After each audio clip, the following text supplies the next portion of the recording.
Kabid Humas Polda Sulawesi Tengah, Kombes Joko Winartono menyebut ada 11 pelaku yang melakukan tindak asusila pada anak di bawah umur.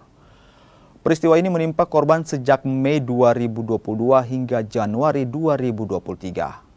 Polres Parigi Motong kini telah mengamankan 5 orang pelaku dan ditetapkan sebagai tersangka. Sementara 5 pelaku lainnya akan dilakukan penjemputan paksa.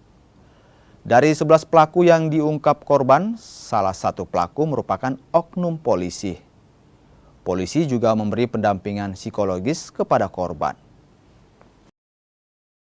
Jadi seperti yang disampaikan Pak Kapolres kemarin press conference di Motong juga sama jawaban kami, bahwasanya terjadinya persetubuhan anak di bawah umur tentang waktunya antara bulan Mei 2022 sampai dengan Januari 2023, di mana lokus dan tempusnya itu terjadi tempat yang berbeda-beda atau waktu yang berbeda-beda, sehingga oknum-oknum yang melakukan juga saat dan waktunya berbeda-beda juga.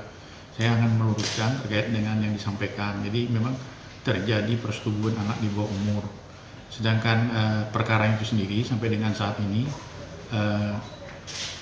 udah 5 orang yang dilakukan penahanan oleh Polres Parimo, sedangkan 5 lagi dalam upaya paksa dalam waktu dekat.